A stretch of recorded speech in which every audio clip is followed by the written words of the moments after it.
What's up, everybody? Welcome to episode 3 of the Bottom Line on Sports. I'm Jean-Jacques Taylor. He's Jeremy Pink.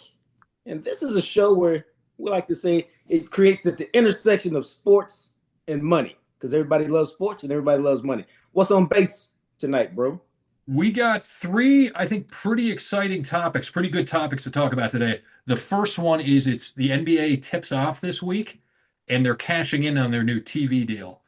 Speaking of TV, the NFL ratings came out, or the measurement of viewership of NFL games came out in a monthly survey, and it's even bigger than ever, and it's a juggernaut. We'll tell you what all of that means. And finally, the World Series starts on Friday.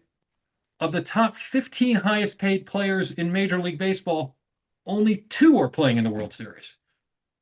I'm not I going to know tell you who, one. Jacques. I'm not going to I tell you know who, Jacques. one, but I have no We'll idea ask who you it later. is. All right. Hey, NBA starts. By the time you look at this show, it will have started. And the whole thing is, well, we got to start with this. Have you got a squad? Who's going to win this year?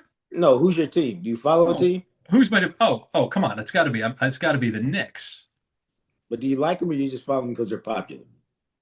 Listen, man, I've been in on and off in New York since basically we graduated from Ohio State, so Okay. I've kind of adopted the Knicks as my team. Okay. That's fine. That's fine. Are you a Mavs guy?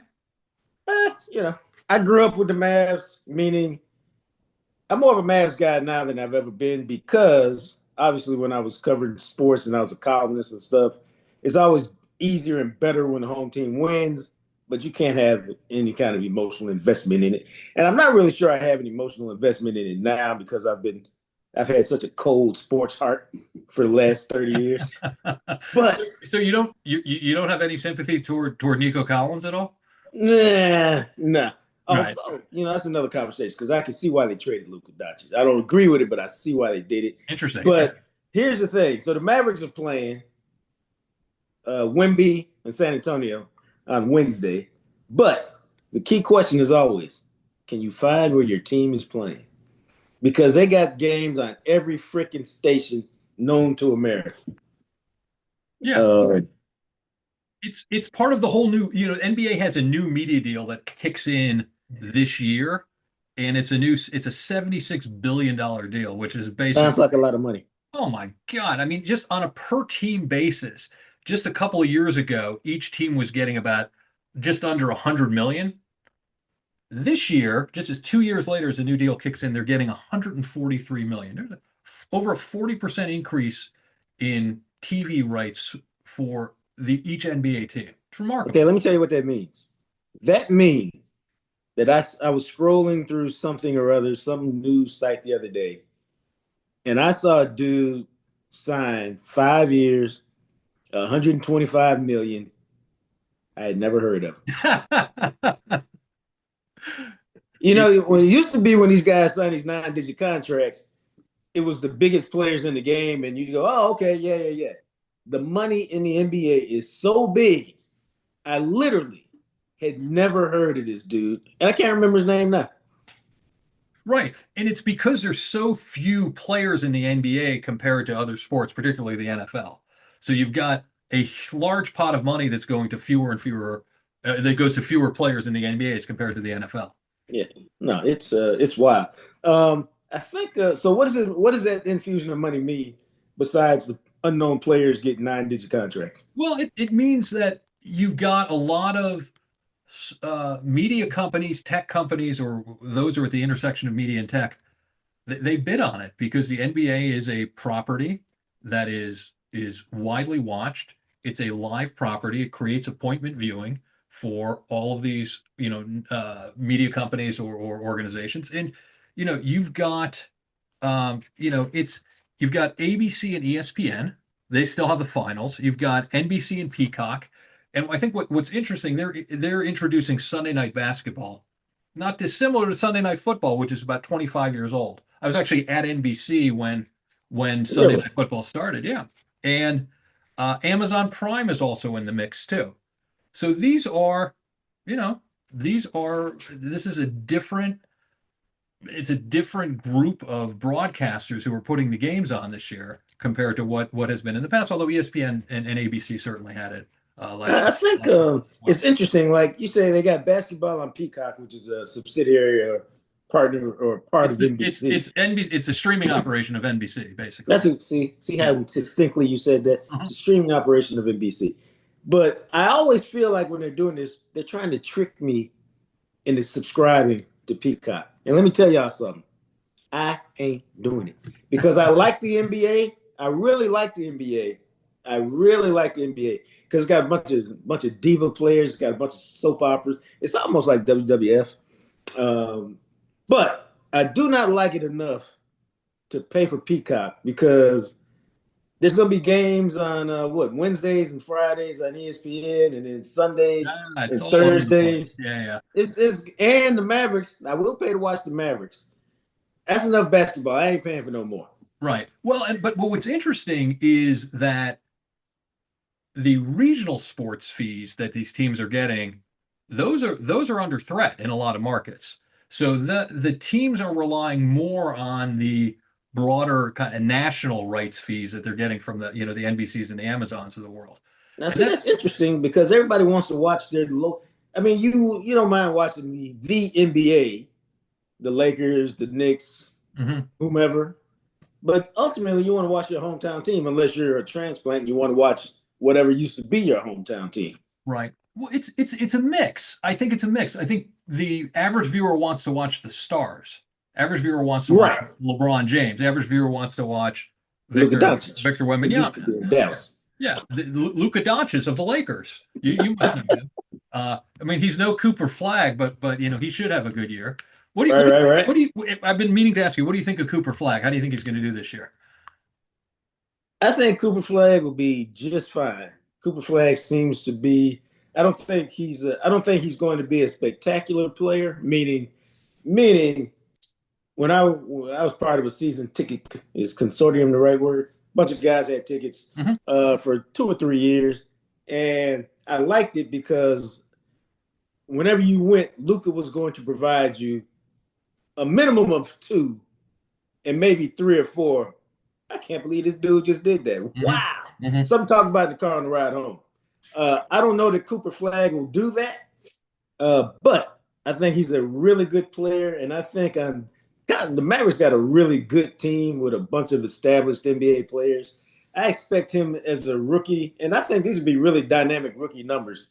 Probably something like 16, 5, and 5. Yeah, Because he's going to be a point forward, so he's going to have the ball. He may even have a few more assists, and then he's going to play really good defense. yeah, he seems like a good all-around player. He should be fine in the NBA this year. What's happening from a viewership point of view is that the local markets in general can't attract the kind of revenue that they have in the past. And that's for a number of reasons, not the least of which is most of the distribution of the local NBA games have been over cable and satellite providers. And the number of cable and satellite subscribers has gone down substantially over the years. And that's number one. Number two is the regional sports networks are an expensive add-on as well to these cable and satellite packages. So the universe is going down, and you're starting to see some games being played out on local broadcasters as well. So I think the local broadcasting dynamic is changing, and it's not changing for the better from a revenue standpoint or from a viewership standpoint in terms of being able to find the games. But that's being supplanted by the new NBA deals with the Amazons, NBCs, and ESPNs of the world, uh, which the teams are collecting a lot more money. So the question is, does this mean the NBA is a national sport? Is the NBA a regional sport? Is it somewhere in the middle? And NFL is a national sport, baseball is a regional sport. Where do you see the NBA fitting in there? That's a great question. I hadn't really thought about it like that before. I really think it may be kind of a combination of the both. But I think it's probably more national than anything because we're talking about stars. And when you have stars, whether it's Luca, whether it's LeBron, whether it's Steph Curry, whether it's Giannis, whether it's Kevin Durant, they're all over the place and all over the country. And you just want to see those guys. You don't really, You all and the NBA at one level can become a very nomadic league where it's special for Dirk Nowitzki to play 20 seasons in Dallas. But Kevin Durant is one of the top 10 players of all time. And can you name every team he's played for? Like for real? Can you name them? Well, and I think that had become an issue over the last few years. And with the new labor agreement of a couple of years ago, one of the impacts of that labor agreement is it actually hinders just because of the way the salaries are structured and the first and second aprons and such. It actually hinders the ability for kind of the superstars to get together and move from team to team. So the idea is to try to keep the stars in place as much as possible, or not combine them as much as possible. That's been one of the impacts of the labor agreement. Well, see, I think it's at one level. I think it's good because, and I like to use Kevin Durant because Kevin Durant is really a fantastic player. But who does Kevin Durant belong to? So he retires. Who's he belong to? Like my initial thought might be Oklahoma City, but like he will have played 23 years and he spent 8 in Oklahoma City. Yeah. But like, his last 16 years he's been everywhere. And he won championships elsewhere. So like he's really this great player who belongs to no one. Whereas Magic Johnson belonged to the Lakers.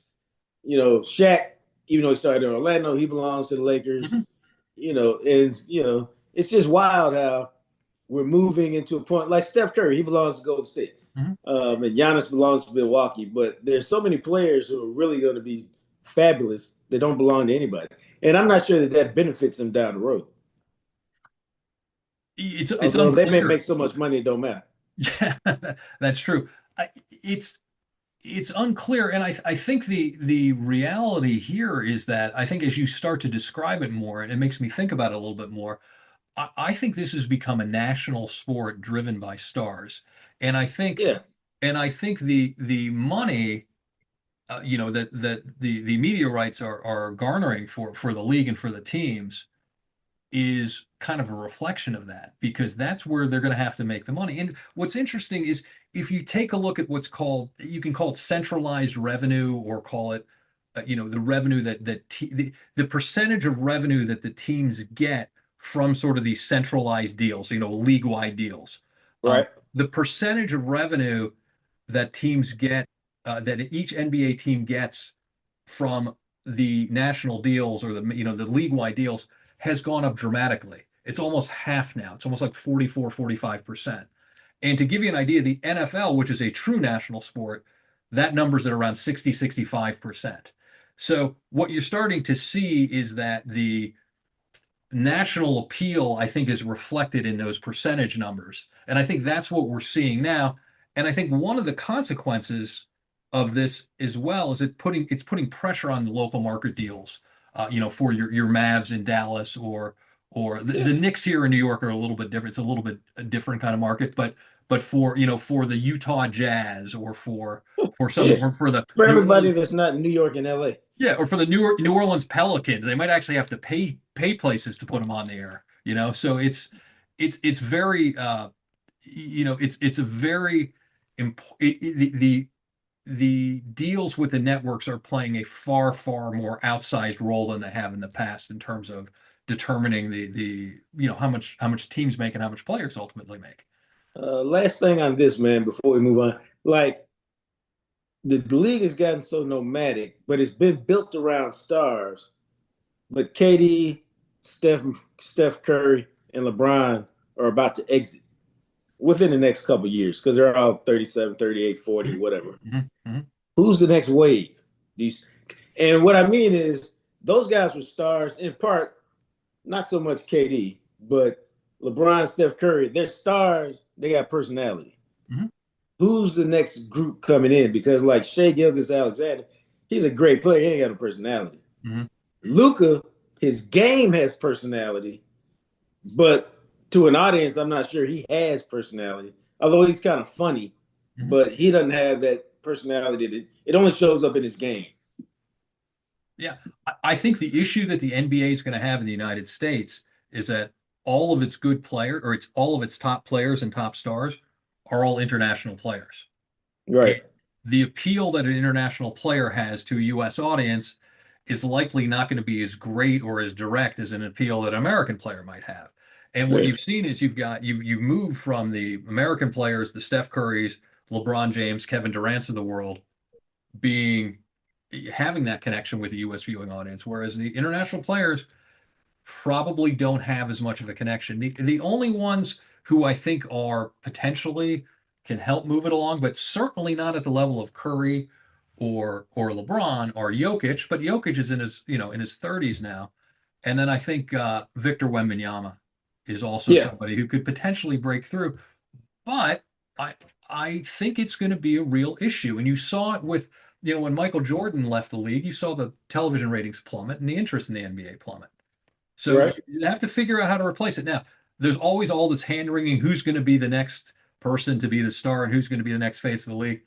Somehow it always happens and somebody emerges that way. But right now, if you ask me, I don't see anybody. I don't think Cooper Flag has kind of the game That's to what I mean. He's like yeah, consistently good, yeah, but I don't know that his game per se has personality. right. Although 2 months from now I'll know more because I'm not I don't like college basketball, so I only saw him play in clips and highlights Mhm. at Duke, and so I'm looking forward to watching this game and dissecting it and becoming an expert before the end of November on Cooper Flag and everything about his game.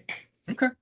Bottom line for me, the NBA, all this money makes sense. They just got to make sure they use it in the proper way to promote their game so it stays as popular as it is. Because I like it. It's the WWF on the basketball court.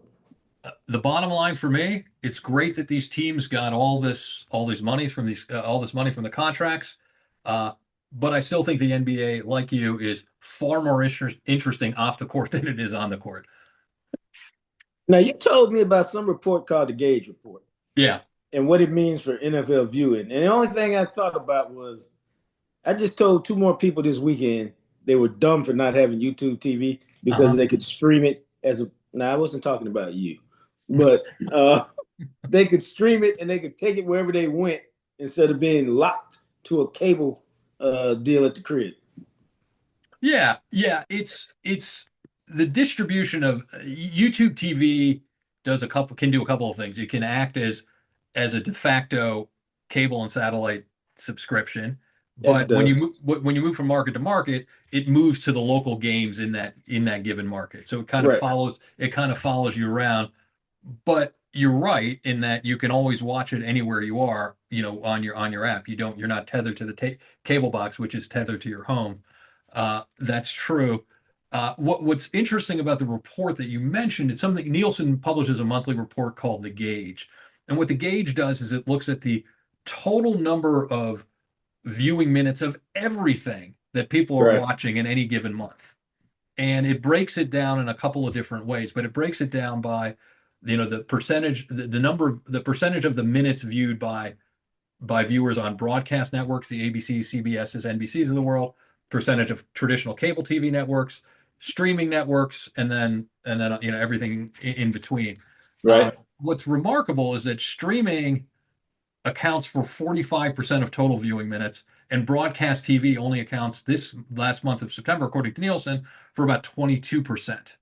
But that's No. still really high. And the reason that's really high for broadcast networks is because football started in September of 2025. And essentially, the vast majority of viewing on traditional broadcast TV is the NFL, college football too, but is the NFL. Now, see, that makes perfect sense to me. So I'm going to ask you this. Aside from sports, football in particular, but sports in general, how much network TV, ABC, CBS, NBC, do you watch? Do I watch none? None. The only thing that I'll watch is sports, a live event, whether that's the Oscars or a live breaking news event. And sometimes I'll watch local news or national news if I have a chance. But that's See, it. It's anything that's timely is what I'm going to watch on traditional television. dude, I don't even watch what you. I've watched. I would say 1% of my viewing is network TV because I don't like those award shows, and just me. Local news is so depressing. I don't even want to watch that. I will watch local sports sometimes, but check this out. I know all those guys, and so if it's something really depressing, I just call them. Right. Right. I mean, that's the beauty of having worked in the business for so long. Right. And so really I'm like the report. I really only stream and watch live sports. Um, and you're right. I watch networks for football, Yeah. college, and NFL. Yeah. And so now you understand if I'm a television network, the important NFL has always been important because it's what's called a tentpole type of product, meaning that you can point to the NFL and then you can build around it, you can promote around it, you can do a lot of things around it, to drive overall network viewership. Right Right. now, the NFL on broadcast networks has has an has an astonishing amount of importance to it, and what's happening is the NFL has an opportunity and will likely renegotiate its television rights next year. So if you can imagine, the NBA got a huge bump in its TV rights, which we just talked about. The NFL is going to renegotiate, and here they have, on one hand, they know the broadcast networks must have this product because people like you, people like me, most people are watching for live events, live sports in particular, the Right. NFL in particular. But then you also have the YouTubes of the world, the Amazons of the world, the Apples potentially of the world, who also want to bid on this. And these companies don't aren't really traditional media companies per se. They have a lot of other revenue streams and they have a lot of money. So they can bid up the rights. And then you got the streamers sitting out there who need product and need something to help build and create subscribers. So they're also bidding on it. So the NFL's in this incredible sweet spot. It's already a juggernaut. I can't even imagine what it's going to be like when it renegotiates the rights. Well, let me ask you this, because I thought about this yesterday. And it reminds me of Stephen A. Smith. And you're like, where the hell is this going? um, can you put too much out there? For example, you got Sunday night football, you got Thursday night football. Now you want to give me a doubleheader on Monday night. Can you overexpose yourself and that actually hurt your product as opposed to keeping it just a teeny little bit special by not having it on every day of the week? It's an excellent point, and it's scarce. It's the scarcity of product out Yeah. there, right? Like when I used to date somebody, I used to tell her, hey, I'll see you 2 days a week to make myself scarce and more popular. Right. And that was, well, unfortunately, that was like one day more than she wanted to see you, but that's a different story.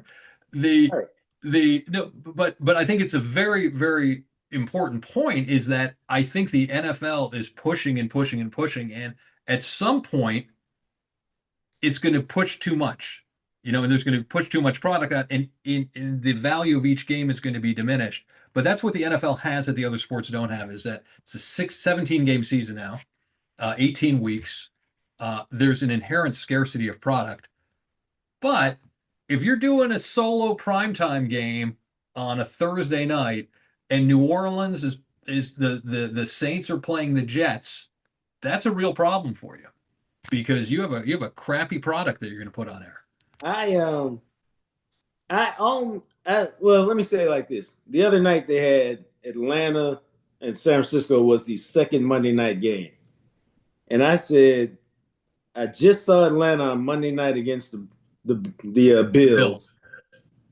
I might want to catch Bijan Bijan, because he's really fantastic. Bijan Robinson, yeah, Robinson. All the 49ers dudes are hurt. yeah. Uh-huh. It's a late game.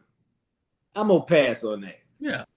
You know what I'm saying? Like yeah, it just you want to watch Mac Jones against Michael Penix? it wasn't the Yeah, time investment yeah. for that particular game. I was just like, I've seen a lot of football. Got fussed at this weekend. I watched so much football that I was just like, I can't take this game is not compelling enough for me to change my life around on a Monday night.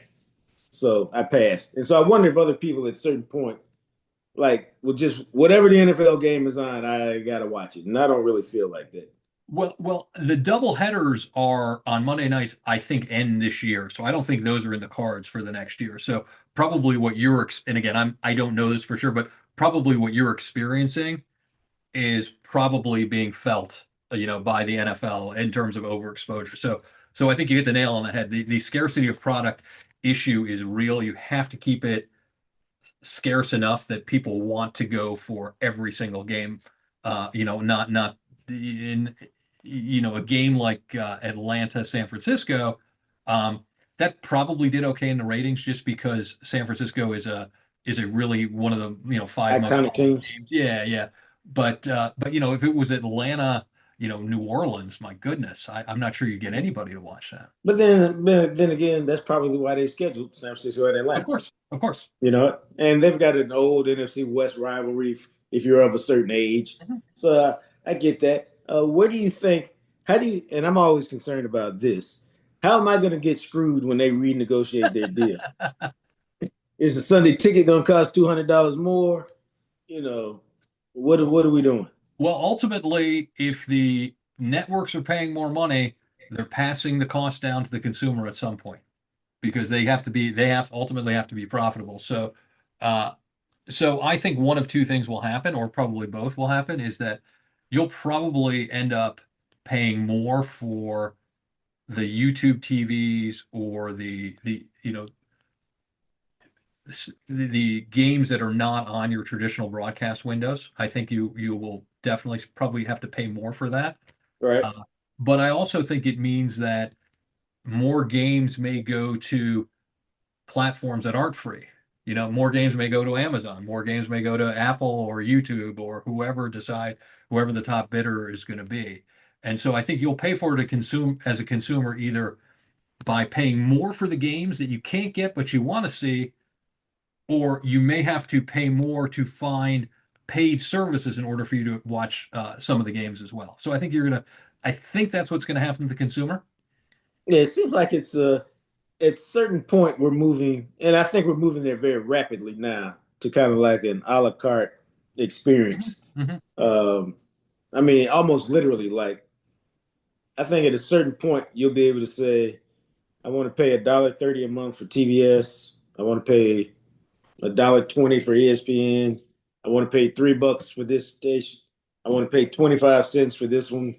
And at the end of the month, there's your bill. I think we're moving somewhere in that direction. The question is, does it move all the way in that direction? Do organizations start to come together like we saw with Yeah, ESPN and I Fox? think that like It's gonna kind of be both of those. And I think it's gonna I think that's ultimately where things are gonna settle. And you I just know, don't think we know. like it seems like there should be like a news bundle out there. Like if you're a news junkie, Mhm. here's a bundle of streaming sites you can buy. If you are a financial junkie, here's a bunch of streaming sites you can buy. Just like as a sports junkie, here's all the ones that you want. Mhm. Yeah, I mean, that was contemplated, but was blocked in court last year. Oh, okay, that's That good. was So they are. contemplated as something called Venue was very not quite not didn't bundle everything, but bundled a lot of them together. That was challenged in court by Fubo TV, which is one of the essentially equivalent of cable TV, but you can get it over the internet or online. That was challenged. So that's I think that's ultimately going to be what happens. The question is who's the reservoir for that? How is that distributed? How does that all work? And I don't think we know yet. I just don't think we know. Bottom line for me, NFL has to be very careful that they don't overexpose themselves. I don't think they will, but they got to make sure that they don't.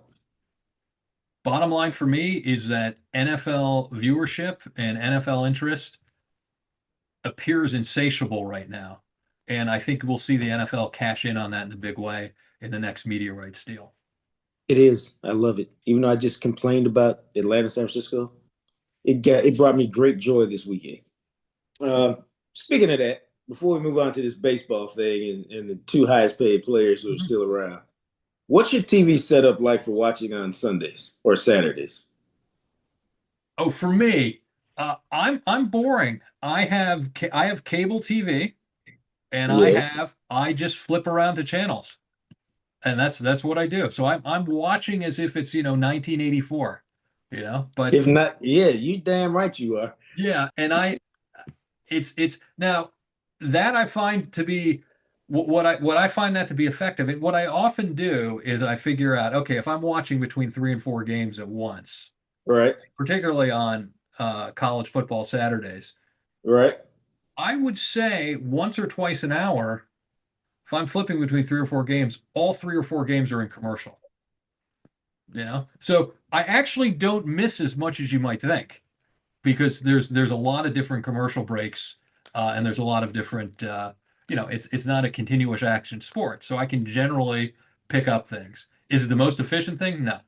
I'm No. sure you've got 16 TVs set up or something. Yeah, you know me so well. I really am in my main viewing area. But I did this 20, I really did this setup probably about 15 years ago. I was jealous. No, jealous is not the right word. I went to a friend's Super Bowl party, and he was a sports nut, and he bought a new house. And because he bought a new house, I think he got in on it when they were still building it. So, he had the wiring that was set up. And he had a situation where he had like a sports bar, and he had some kind of 5 TV system set up. Mhm. And I was like, yeah. That's what you want. And so I went to my game room, and I had a huge wall that had nothing on it. I had a big screen TV at that point, and I negotiated with my wife. I won't tell you what it cost me. And so I've got like a 75-inch TV in the middle, Uh-huh. and I got two 50s on the side. Uh-huh. And so I keep Ohio State in the middle, or the Sure. Cowboys in the middle. Sure. And then I put the two next best games I'm interested in on the side. And then if there's a fourth game, I got the iPad right there next to me. So I can, and then, you can always split the screens into quads, but that gets a little distracting. So I've always got the 3 games on, and it works out well. Yeah. I enjoy it.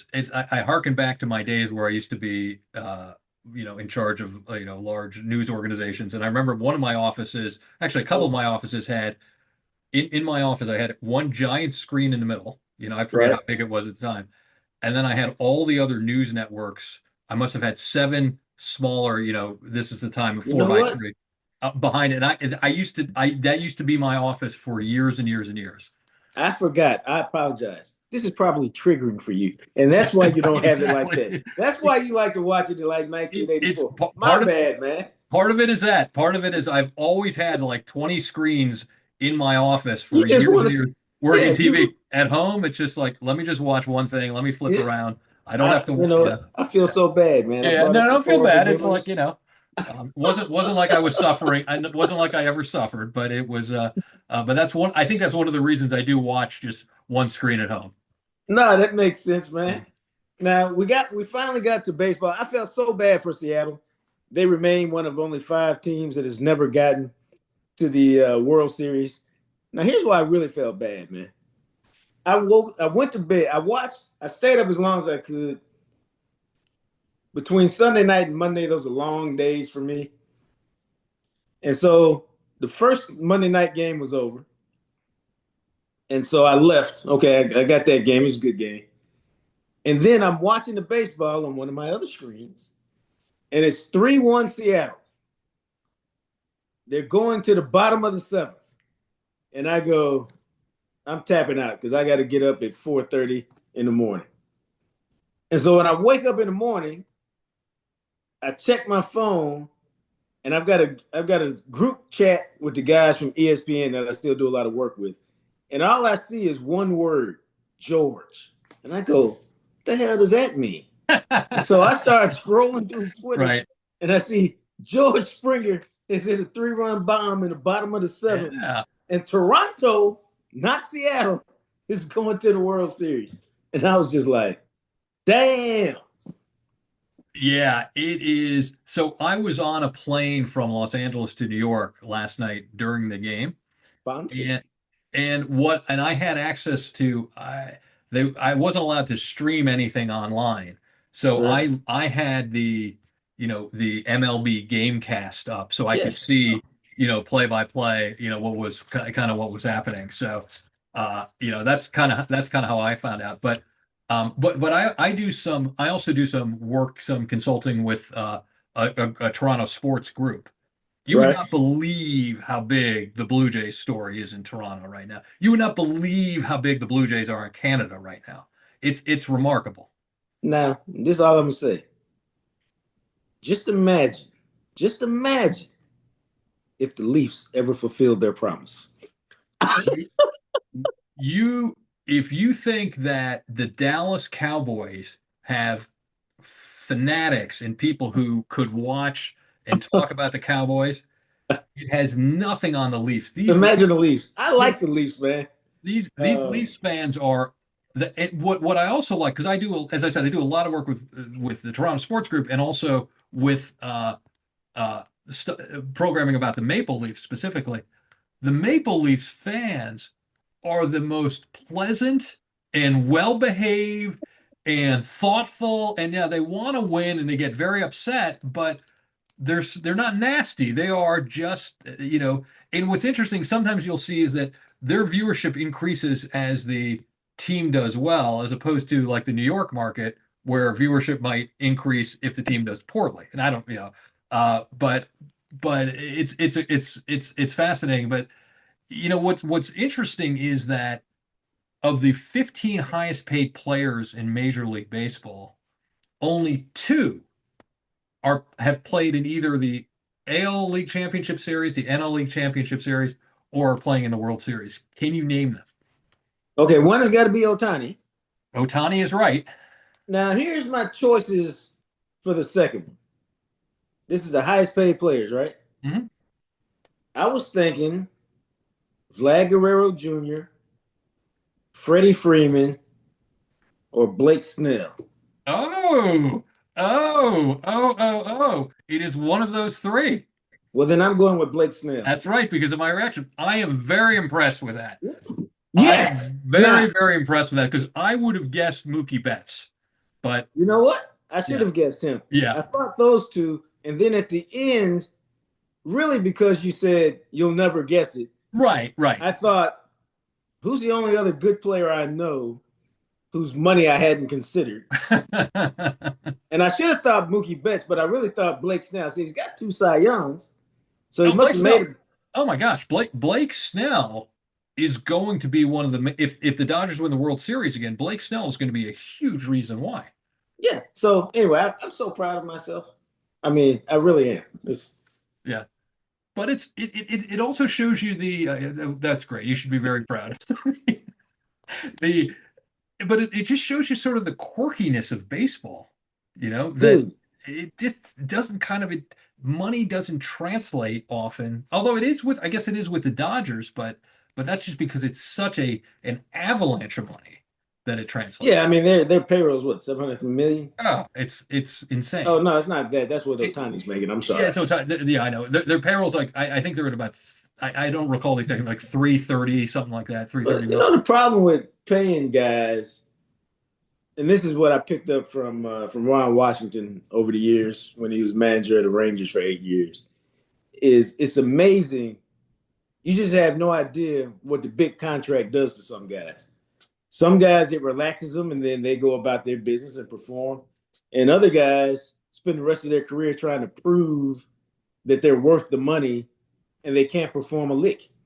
And so when you pay a guy, you still really have no idea how he's going to perform. That's why if you go back and look historically, you'll see a lot of big money contracts that guys stink that first year because they spend the whole first year trying to prove it, and then they finally relax a little bit the second year and get back to playing their normal thing. And sometimes even the third year, okay, now I've had the money, you've booed me, you've written all the bad columns about me, so now I just go out and play.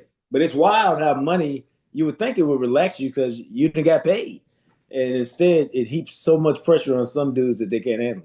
Isn't that remarkable how Otani has been able to perform? Because if you think about it, at the beginning of last season, he was in the whole gambling thing with his interpreter Yeah. and what all the yeah, no. I think Otani I think Otani's clean, but uh that's a major distraction. He's on a brand new contract with the Dodgers, the most inarguably, the most visible baseball city out, LA and New York, the most visible baseball cities. he's under an intense microscope, and all he does, he's phenomenal. He's a remarkable. That to me was as remarkable as some of the other things that he's done on the field. Sometimes, man, it's the and I used to have a lot of one of the things I loved about covering baseball is all the guys were available every day. So there was no reason why if you had a question, you couldn't get it answered. Now you might have to wait a long time, but at the end of the day, you could ask guys questions. And then if you as a guy covering the team on a regular basis, Mhm. you know, you become friendly, not friends, but friendly Of course. with two or three guys. Well, then those guys, you can really just like, okay, why does this happen? Why does this happen? And you know, in Dallas and Texas, we had Josh Hamilton, who for Oof. about a 3 year Yeah. period was easily the best dude in baseball. One of the most beautiful Um, swings I've ever seen. Yeah. and maybe I'll tell this story in a minute. But I used to ask guys about Josh because he would always have this stuff swirling around him. And I go, well, how does, and they'd say, oh, you won't believe what happened. And I would say, well, how the hell can he go out and play? And they say, oh, he's the world's greatest compartmentalizer. Hmm. Like, you know, everything can be swirling around. It could be going on during the game. But once he steps in the batter's box, he ain't think he's only locked in on the ball. Um, so I will tell you this story real quick. So I can't remember what year this was, but I'll never forget it. I mean, I could look it up if I was that curious. But they were playing the Boston Red Sox, and it was the most phenomenal game I've ever seen in person Hmm. for a major league player. Hmm. Josh Hamilton went something like 4 for 5, 2 homers, maybe a double, you know, like scored from second base on an infield hit, made 2 diving catches, threw out a dude at the plate. And I was just like, how can one guy be this good? Right. I mean, it was the most phenomenal performance you'd ever seen. Maybe he stole a base, whatever you could do on a baseball diamond, he did it that day. And I thought about it the other day when Otani did it because it's like he's at such a different level than everybody else. I mean, it's just amazing. So if you're one of them lucky people to cover the game or have a ticket to the game, you know, it'll be something you remember on your deathbed.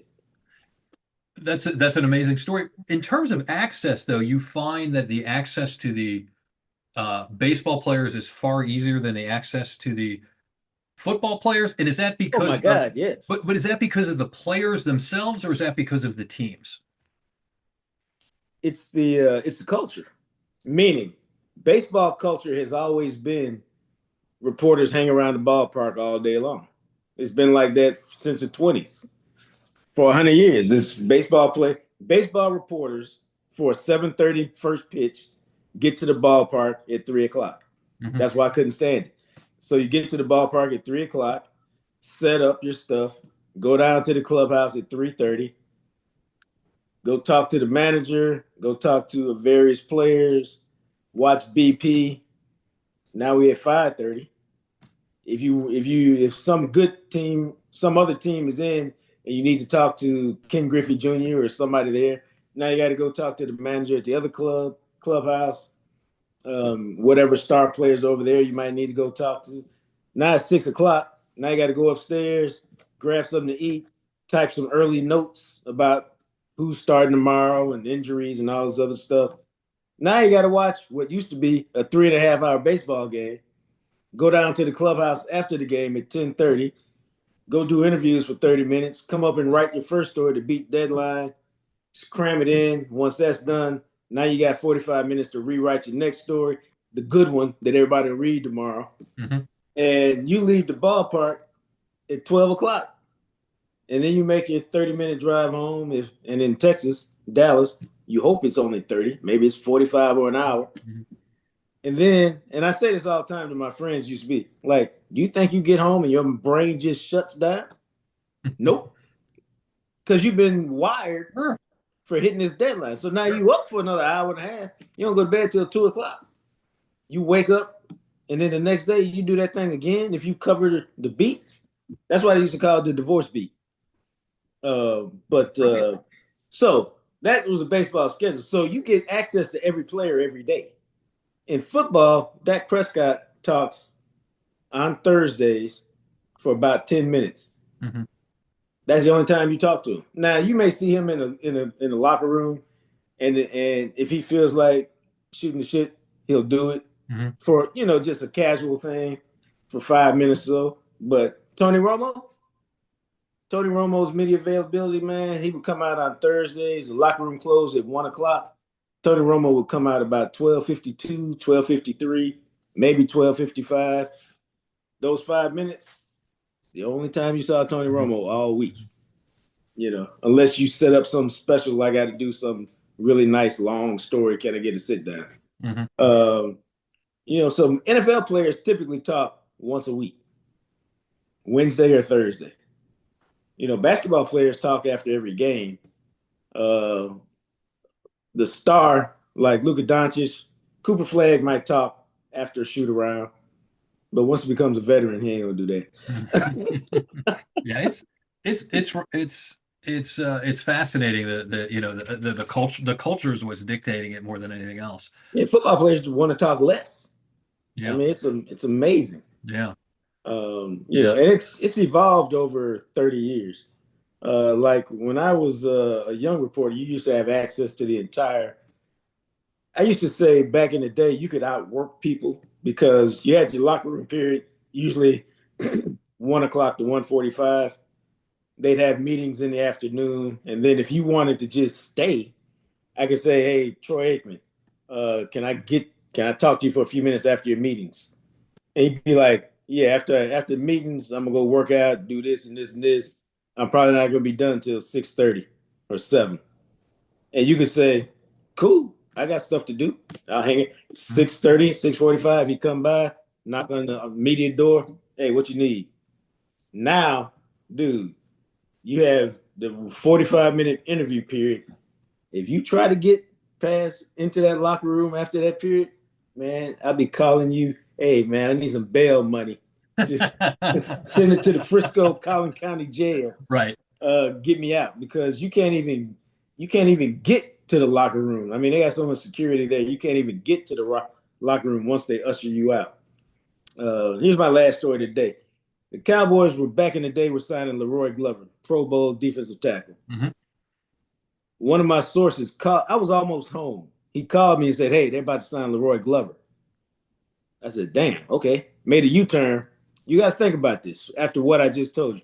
Made a U-turn, drove back to the Cowboys about 30 minutes, parked the car, walked in the facility, walked back to the locker room, sat down in the locker room on a bench, waited for Glover to come in, and he said, "Oh," introduced myself.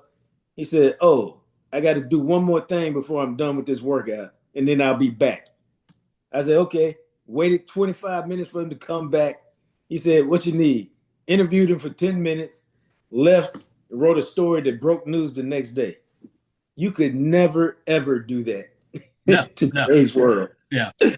And it's just interesting how times have changed. Yeah, it's as much about speed as anything else. And with speed, you obviously you lose a lot of accuracy because of the speed, and that creates a whole dynamic in journalism in general, but in sports journalism certainly as well. So let's go back to the if we go back to the MLB.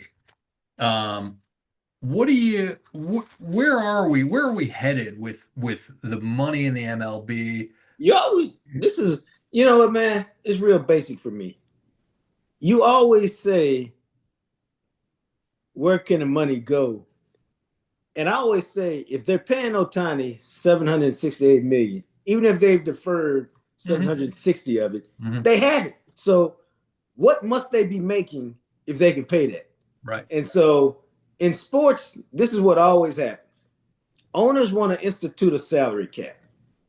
They don't want to institute a salary. They want to institute a salary cap for one reason and one reason only. It's to protect them from themselves Hmm. because they have no self-control. And so because they have no self-control, they always want to say, we need a cap so we can control it. Because some teams like the Dodgers and the Yankees want to win and the Cubs. And so they spend to win. And some teams don't care. But, they institute salary caps and they'll try to do it to protect it from themselves because they're making so much money. You have to spend it on the players. Yeah, it's there is I think we're because of what you've outlined, partially because of what you've outlined, there's going to be the new labor agreement in baseball that's supposed to happen in the next year. I don't know if we're going to get one. I really don't know if we're going to get one because the players will fight tooth and nail not to have a salary cap, They're not going to get one, and and here's they're not, why. they're not going to get one. They make enough money, they can sit out. See, Mhm. football players don't make enough money to miss half a season worth of checks. Well, right, and they're in the league for a shorter period of time. Their Yeah, contracts aren't guaranteed. baseball players. Yeah, it's totally different dynamic. Totally Yeah, different dynamic.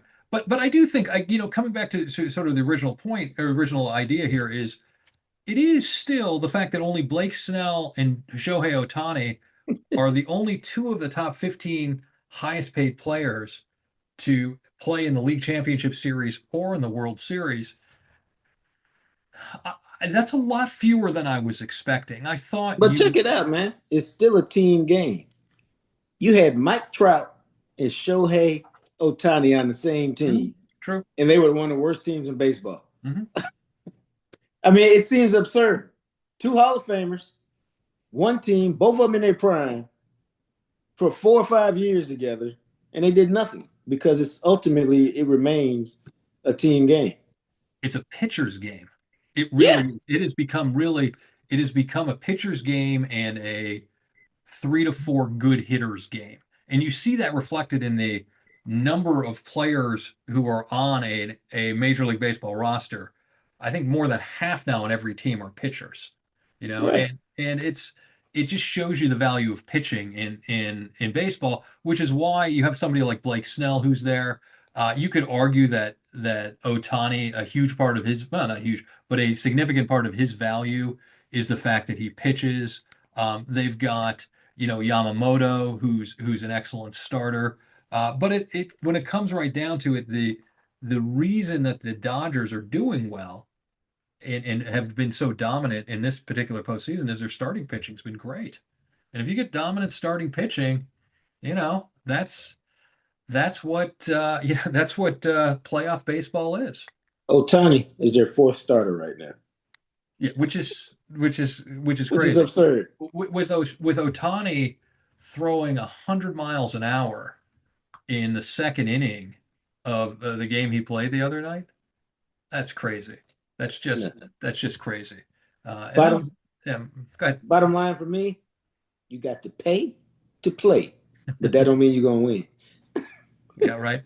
Uh, yeah, I mean, I think very similar. I think money buys you players and buys you headlines, but roster construction and pitching ultimately makes you World Series champions. Spoken like a CEO.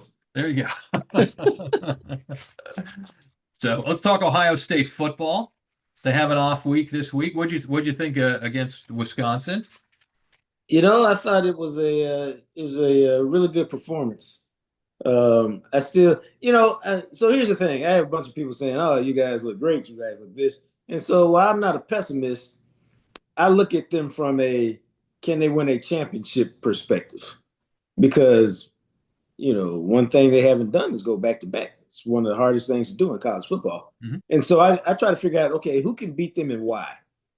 And I see teams like because I haven't seen them do it yet. Doesn't mean they can't. But I see teams like Indiana, Michigan, Notre Dame could give them problems because all that stuff Patricia does with the secondary is disguising coverages. It's playing man on one side, zona. None of that matters if I'm lining up and knocking your ass off the ball. Mhm. None of that matters. Right. And then when you got to bring people up, you can't do all that fancy stuff in the back. And so, can against a team determined to run the ball, can they meet them physically and control them and force you to throw? And then, secondly, can they run the ball? Because especially short yardage, because it seems to me they get stopped an awful lot on 3rd and 1, 4th and 1. And I don't know if it's play design, because they're still trying to run these power isos where they pull the guard, Hmm. or if it's they're just not good enough up front. And so as you move into the playoff and you play better teams, at some point you're going to need to convert 3rd and 1 or Hmm. 4th and 1 to win a game. And can you do it? Yeah, it's so they have the week off and they're playing Penn State in a couple of weeks. And I have a very similar point to you, which is that I think against Penn State, Penn State can match up. Although Penn State's had a rough year, Penn State's defensive front, Penn State can handle them at the line of scrimmage if they're playing well. And I think that's going to be a bigger test for Ohio State than they might anticipate. Now, Penn State doesn't have a great quarterback in place. They've got an interim coach, and Ohio State should win the game, but it's going to be rough in the trenches for Ohio State, I would imagine. And you see these, you see a lot of these running plays, which Ohio State running plays, which you saw again last year against Michigan, where they're just diving into the line. There Yeah. isn't the as creative as the offense is, the running game doesn't have that same creativity for whatever reason. No. Um, but I like the fact that they let Julian Sane come out and throw the ball last week. He does. I was telling a friend of mine this the other day. He does some of the best check down work I've ever seen from a young quarterback. Like he's very like, oh, fine, I'll take this 4 yard gain.